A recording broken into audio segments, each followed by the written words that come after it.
Alors bonsoir à toutes et toutes et bienvenue donc dans la correction, comme c'est marqué, du TD numéro 7, donc c'était sur les approximations de fonctions mesurables. Alors je vais peut-être faire plusieurs vidéos pour pas faire 2 heures ici. Donc allons-y déjà, premier exercice. Alors soit f une fonction bornée et mesurable définie sur un ensemble E, montrer qu'il existe deux suites de fonctions étagées, donc phi n et psi n, telles que phi n soit croissante, psi n soit décroissante et telles que les deux suites convergent uniformément vers f. Alors dans le sujet, j'ai vu que j'avais mis simplement vers F, c'est pas du tout ça, c'est uniformément vers F. Et après, donc j'ai tracé ça au tableau, mais je l'avais pas mis dans le sujet, il me semble. Montrer qu'on l'on peut toujours considérer phi n comme une suite croissante et psi n comme une suite décroissante. Ok, allons-y. Donc déjà, avant de se lancer, hein, donc qu'est-ce qu'on va faire? On va utiliser donc le lemme, vous savez, celui qui nous dit, puisque f c'est une fonction bornée mesurable, quel que soit epsilon, on peut trouver deux fonctions étagées, phi epsilon et psi epsilon, qui encadrent la fonction f et dont l'écart entre les deux est toujours plus petit que epsilon, d'accord?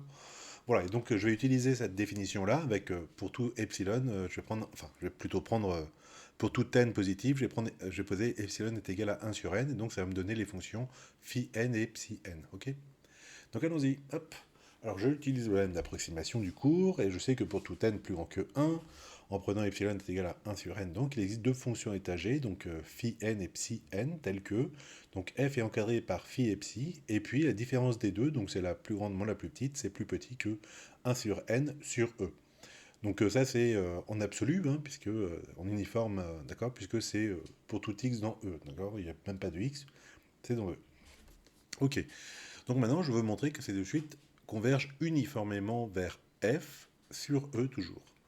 Alors, qu'est-ce que ça veut dire converger uniformément? Il faut que je vais prendre un epsilon, à nouveau, montrons qu'il existe un rang n à partir duquel, donc la différence entre f et par exemple phi n, on va faire celui-là et puis l'autre, ça sera la même chose, est plus petit qu'epsilon, d'accord? Donc c'est bien la convergence uniforme, vous voyez que c'est pas la convergence simple, hein, j'ai pas de x, j'ai pas f de x moins phi n de x, hein. J'ai pour tout élément de e. Ok, alors, comment vais-je faire? Comment? Eh ben, voilà.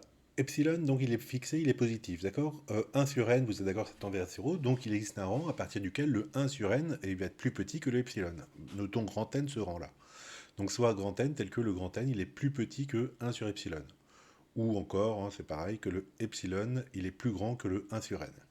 C'est peut-être plus simple d'ailleurs, ça, non? Bon, bref. Donc pour tous les n qui lui sont supérieurs, qu'est-ce que je sais? Je sais que donc, le f moins phi n, en fait, donc, en valeur absolue, hein, ça c'est pour démontrer le truc en. La convergence uniforme, pardon. Ok. Donc je commence par ceci, cette expression-là. Mais en fait, je sais que le f il est au-dessus du phi n, d'accord? Donc en fait c'est f moins phi n, d'accord? Il est plus petit que psi moins phi n, puisque le f il est toujours plus petit que psi, d'accord? C'est marqué ici. Ok, et je sais que le psi moins phi, il est plus petit que 1 sur n, d'accord? Le n étant plus grand, le petit n étant plus grand que le grand n, 1 sur petit n est plus petit que 1 sur grand n, et le grand n, il est plus petit que epsilon, ok? Voilà. Sur E, d'accord? Donc j'en déduis bien que la suite phi n, c'est ça, converge bien uniformément sur E, vers f, ok? Et puis pareil pour la suite psi n. Ok, alors la question numéro 2, la question complémentaire, c'était pourquoi est-ce que je peux toujours supposer que phi n et psi n sont décroissantes, d'accord? Alors notez bien que c'est pas parce que l'écart se réduit, hein, que phi n est forcément croissant, enfin que la suite, pardon, phi n est forcément croissante et que la suite psi n est forcément décroissante, hein, d'accord? Où on pourrait réduire l'écart, mais elle ne serait pas tout simplement pas comparable, hein, d'accord? De temps en temps, il y en a phi 3 et de temps en temps au-dessus de phi 4 et puis de temps en temps en dessous de phi 4. Bon, voilà pour certains x. Ok, donc pourquoi est-ce que je peux toujours supposer ça? Alors en fait, on va tout simplement poser. Donc là, j'ai mis phi n tilde, hein, ça va être le max des premiers phi 1, phi 2, phi n, d'accord? C'est quoi ça? Ça, c'est la fonction qui à x associe le max de phi 1 de x, phi 2 de x, phi n de x, ok? Et le max de n réels différents, enfin, ou égaux, peu importe, je sais le faire, ok? C'est le plus grand, quoi, en fait. Oui, c'est le max, d'ailleurs, hein, voilà. Donc ça c'est bon, ma fonction elle est bien définie, et pareil pour psi, je vais prendre le min de phi1, phi n, d'accord? Et cette fonction elle est définie comment? Elle est définie par, lorsque je l'évalue en x, hein, je fais le min de psi1 de x, psi2 de x, etc. jusqu'à psi n de x. Ok, ok, alors, avec ça je vais vous démontrer que ce sont deux suites de fonctions étagées qui sont respectivement croissante et décroissante. Alors pourquoi est-ce que ce sont des fonctions étagées? Ben, on l'avait déjà vu. On avait vu que si jamais je prends des fonctions... alors en fait, on avait vu si elles sont mesurables, hein, le max et le min de fonctions mesurables restent mesurables. Ça, c'est ce qu'on avait vu techniquement. Bon. Alors reprenons. Pourquoi elles sont étagées? Bah, phi1, elle prend un nombre fini de valeurs. Phi2, un nombre fini de valeurs, etc. Phi n, un nombre fini de valeurs. D'accord? Donc quand j'évalue en x, bah, globalement, je suis dans ces nombres finis de valeurs, hein, soit de phi1, soit de phi2, etc., soit de phi n. Ok, donc phi tilde n, de toute façon, il va prendre un nombre fini de valeurs, donc c'est une fonction étagée. Pareil pour psi tilde. Ok. Oui, des fonctions étagées qui sont respectivement croissantes et décroissantes. Oui, alors les suites hein, sont respectivement croissantes et décroissantes. Pourquoi il y a un S ici? Puisque c'est une suite, non? Voilà. Ok, donc je pense que vous voyez pourquoi est-ce que les suites, les fonctions sont bien étagées, d'accord? Et les deux suites sont bien, la première est croissante. Pourquoi? Parce que euh, psi tilde n plus 1, c'est le max de phi 1, phi 2 jusqu'à phi n plus 1, d'accord? Donc il est au-dessus du max de seulement phi 1 jusqu'à phi n, d'accord? Il y a un élément en plus pour lequel je peux obtenir un max encore meilleur que celui-là, d'accord? Donc le phi tilde x de n plus 1 pardon, est plus grand que phi tilde de n, ok? Et donc en cela, la suite est croissante. Ok, ok. Alors, mais et pareil pour l'autre, c'est elle est décroissante. Mais est-ce que les suites fit tilde sont toujours convergent uniformément toujours vers f? La question. Alors, on veut donc vérifier que ces deux suites convergent toujours uniformément vers f. En fait, pas les deux, hein, une seule et puis l'autre, ça sera automatique. Ok. Alors, qu'est-ce que je sais? Bah, je sais que pour tout epsilon, il existe un grand n, tel que pour tous les n qui lui sont dits supérieurs, le phi n moins f en valeur absolue est plus petit qu'epsilon, d'accord? Donc de manière uniforme. Ok. Donc comme par définition, bah, le phi tilde, d'accord, il est toujours plus grand que le phi n, puisque c'est le max de la valeur que prend phi n, et puis de plein d'autres, ok? Donc je sais qu'il est compris entre, donc j'ai phi tilde est compris entre phi n et f, oui? C'est bien plus petit que f, hein, puisque chacun d'entre eux, en x, phi 1 de x, phi 2 de x, etc., jusqu'à phi n de x, est toujours plus petit que f de x, d'accord? Donc cette inégalité-là est vraie. Et voilà, et donc bah, j'en déduis l'inégalité précédente, hein, d'accord? Puisque l'écart entre phi, oui, phi n moins f et phi tilde n moins f, hein, l'écart de phi tilde n moins f est plus petit que l'écart entre phi n et f, ok? Et voilà, et puisque l'écart entre les deux est plus petit, d'accord? Et donc voilà, donc il est plus petit qu'epsilon, et donc phi tilde n converge uniformément vers f. Voilà, pour le premier exo. Donc, exercice numéro 2. Alors, f, une fonction mesurable sur E, qui est finie presque partout sur E, d'accord? Et E, un ensemble de mesures finies. Ok. Pour tout epsilon, montrer qu'il existe un ensemble mesurable f incluant E, tel que f est borné sur grand F. Alors attention, j'ai dû mettre E moins f sur une des feuilles, hein, c'était faux, hein, c'était borné sur f, et la mesure de E moins f est plus petit qu'epsilon, d'accord?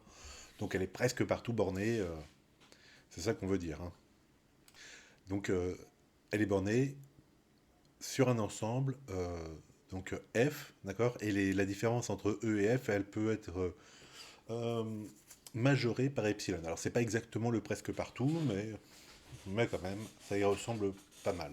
Alors, pourquoi c'est pas presque partout? Parce que c'est pas zéro ici, et que si jamais je fais tendre epsilon vers 0, il se peut euh, que la borne, elle monte vers plus l'infini, vous voyez? Donc, je peux pas le faire, en fait.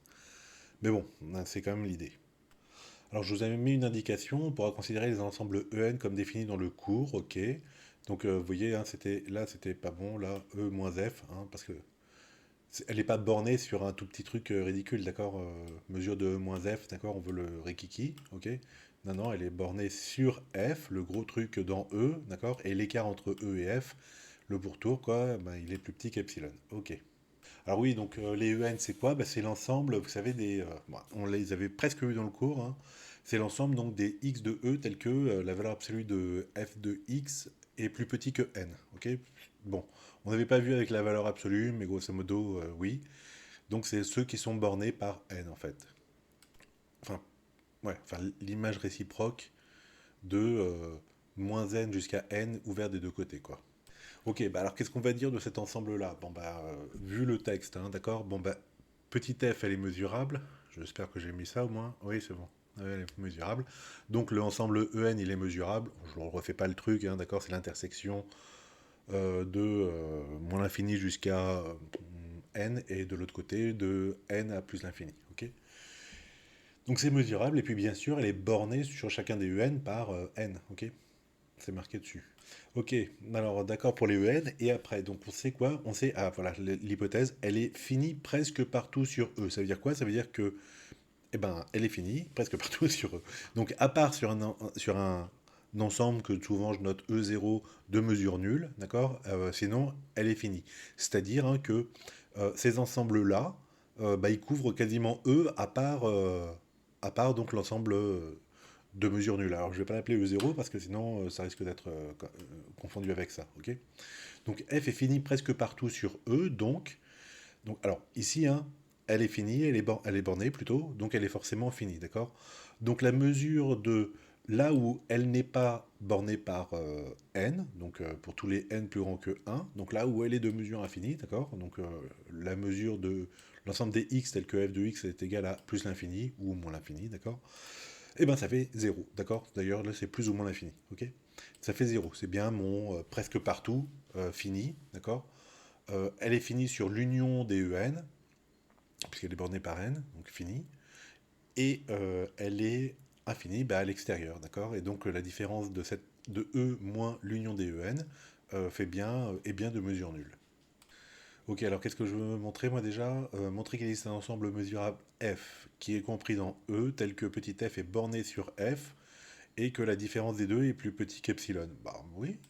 Alors j'ai quasiment envie de prendre grand F, c'est ce truc-là, d'accord? Et puis le epsilon, bah si c'est nul, c'est plus petit qu'epsilon. Mais, on est d'accord qu'elle n'est pas bornée sur l'union des EN, d'accord? Puisque l'union des EN, hein, elle pourrait prendre des valeurs, bah, dans E1, elle est bornée par 1, par 2, par 3, dans E2, elle est bornée par 2, dans E3, elle est bornée par 3, par 4, par 5, d'accord? Et si je prends l'union comme ça, infinie des EN, ça va pas, elle tend vers plus l'infini, d'accord?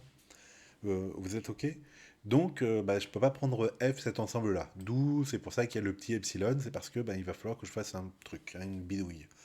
Ok, donc qu'est-ce que je peux dire d'autre des EN? Bon, bah visiblement, ils sont emboîtés, hein, d'accord? Parce que si EN, c'est l'ensemble des x qui sont plus, tels que f de x est plus petit que n, je ne vous ai pas dit les valeurs absolues, bref. Alors, EN plus 1, c'est l'ensemble des x tels que la valeur absolue de f de x est plus petit que n plus 1, donc le EN est inclus dans le EN plus 1, vous êtes d'accord? Ouais, donc je vais avoir une suite croissante d'ensembles mesurables, ok? Donc les EK sont compris là-dedans. Alors, donc l'union, quand je ferme hein, l'union, au lieu de prendre l'union infinie, si jamais je fais de 1 jusqu'à grand N, hein, bien sûr, l'union des EN jusqu'à grand N, ça fait juste E grand N, ok? D'accord. Et donc, alors si la suite des EK est croissante, la suite des complémentaires de EK est décroissante, des complémentaires dans E, ok? Et alors donc on va utiliser une propriété du cours qu'on a regardé, c'est-à-dire que quand j'ai une suite décroissante d'ensembles mesurables, alors quoi? Alors ben, la mesure de l'intersection est égale à la limite de ces ensembles-là, d'accord? Donc je vous rappelle comment on démontre ça. Encore une fois, on borne ici, enfin au lieu de faire plus infini, on borne par n. On se rend compte que comme c'est l'intersection d'ensemble d'une suite décroissante, bah, c'est juste le dernier, d'accord? Donc c'est là E moins E n, hein, d'accord? E grand n. Et après, bah, quand je fais tendre grand N vers l'infini, ça me donne cette égalité-là. D'accord? Voilà, et ben ok, donc c'était une propriété du cours, ça. Alors, donc je redis, il existe une suite d'ensembles mesurables telle que, puisque le premier est fini, oui, ça c'est important, donc par le cours on a ceci. Et là c'est bon, et là on va terminer. Donc on va terminer comment? On va terminer en disant que... Alors, ce truc-là c'est qui? Parce que moi, ce que je voudrais, hein, c'est pas ça, c'est E moins un truc, d'accord, pour avoir le E moins F. Vous rappelez? Donc, l'intersection des E moins EK, d'accord? Donc, c'est l'intersection des... Alors, E moins EK, c'est E inter, EK complémentaire, ok? Comme j'ai l'intersection à chaque fois de E inter machin, je peux mettre le E, si on veut, en facteur, donc ça me fait E inter. Et alors, ça va me faire l'intersection des EK complémentaires, mais l'intersection des EK complémentaires, c'est le complémentaire de l'union des EK. Et quand je fais E inter machin complémenté, et ben c'est E moins ça, d'accord? Donc ça fait E moins l'union des EK, d'accord?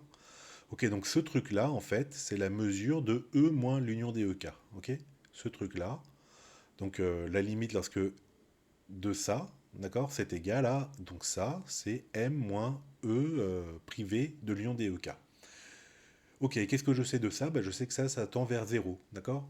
Donc ça veut dire quoi? Ça veut dire que donc ça, c'est zéro, hein, d'accord? C'est ça qui est nul, hein, d'accord? Puisque E et...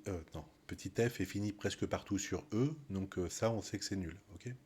La mesure de cet ensemble-là, c'est zéro. Donc je sais que cette suite-là tend vers zéro, donc pour tout epsilon, il va exister un rang n à partir duquel bah, ce truc-là est plus petit qu'epsilon, et c'est gagné. J'ai enfin mon ensemble F. Mon ensemble F, c'est le En, ok? D'accord? Et ça peut aussi être l'union, si vous voulez, de k égale 1 jusqu'au petit n, celui-là, d'accord? Puisque de toute façon, ils sont tous emboîtés, d'accord? EK est inclus dans EK plus 1, donc si j'ai le nème, d'accord? Ben, j'ai le n moins unième, le n moins deuxième, etc., qui sont tous dedans, ok? Voilà, donc le f, hein, c'est ce en-là, d'accord? Avec le n, hein, la définition, le rang à partir duquel la mesure de e moins en est plus petit qu'epsilon. Voilà, c'était lui, d'accord? Et c'était pas l'union de tout cela. Ok? Non, non, non, c'était pas ça. Ok, exercice numéro 3, je termine avec lui pour cette première vidéo de correction du machin, parce que il est lié aux deux autres, donc autant qu'on le fasse ensemble. Allez, c'est parti. Donc soit f une fonction mesurable sur E qui est finie presque partout sur E, donc ça ressemble à l'exo juste avant, hein. Et E un ensemble de mesures finies, d'accord. Montrer alors que pour tout epsilon, il existe un ensemble mesurable f contenu dans E et une suite phi n de fonctions étagées sur E. Ah ça ressemble plutôt au premier truc là. Tel que la suite donc phi n converge uniformément vers f sur E. Oui c'est ça. Donc au début c'est l'exo 2 et à la fin c'est l'exo 1, d'accord. J'espère que vous avez les exos en tête. Bon, bah c'est parti alors, hein. Ouais, c'est parti comment? Donc on dit quoi? On dit que par l'exercice précédent, lorsque j'ai une fonction f qui est mesurable sur E, finie presque partout sur E, alors il existe quoi? Ah c'était quoi le truc? Tac, tac, tac, tac, tac, tac, tac. Voilà. Alors il existe un ensemble mesurable f qui est compris dans E tel que f est borné sur grand F et la mesure de la différence entre E et grand F est plus petit qu'epsilon. Ok. Pouf, et ben je dis ça. D'après le précureur 1, pour tout epsilon, il existe un ensemble mesurable dans f contenu dans f tel que petit f est borné sur grand f et la différence, enfin la mesure de la différence, est plus petit qu'infini, mais non, mais pas du tout. C'est plus petit qu'epsilon, ok. Alors maintenant, il va falloir que je fasse le premier exo. Alors je regarde le feuille, soit f, une fonction bornée et mesurable définie sur un ensemble E, il existe deux suites de fonctions étagées, blabla. Euh, telle que phi soit croissante, psi décroissante, et telle que les deux suites convergent simplement, non, uniformément, attention là je me suis planté, uniformément vers f, ok. Bref, je dis que petit f, elle est bornée sur grand F, elle est mesurable sur grand F, ok. Donc il va exister les deux suites là qui convergent uniformément vers f, d'accord. Ok, donc d'après le premier exercice, puisque la fonction petit f est bornée sur grand F, il existe, pour que je mette un point, bon bref, une suite phi n de fonctions étagées qui convergent uniformément vers petit f sur grand F. Ok, et je sais que la différence des deux... Ah oui, sur grand F, ok. Mais la fonction petit f, elle est définie sur E et pas sur grand F, d'accord. Donc mes fonctions phi n, il faut que je les définisse sur E, elles aussi. Donc je vais poser 0 ailleurs, hein, quel que soit x dans E moins f, d'accord. Donc sur f, elles valent ce qu'elles valent à cause du premier théorème. Et sur E moins f, eh ben, je les pose 0, d'accord. Bon, ça reste des fonctions étagées. Elles étaient étagées avant sur f, et comme je leur ajoute je rajoute éventuellement une valeur, ça ne change rien pour elle. Ok, ainsi, il existe bien une suite de fonctions phi n définies sur E qui convergent uniformément vers petit f sur grand F, est telle que la différence entre l'ensemble E et l'ensemble F est aussi petite que je veux. Ok, ok, et ben écoutez, c'est déjà pas mal, hein, 20 minutes, voilà. Alors là, en fait, je me suis embrouillé les pinceaux, hein. Donc bon, c'était uniformément, ça c'est clair. Et en fait, ouais, c'est ça. En fait, j'ai voulu faire deux trucs en un. Fienne soit croissante. En fait, je l'ai mis après, quoi. D'accord.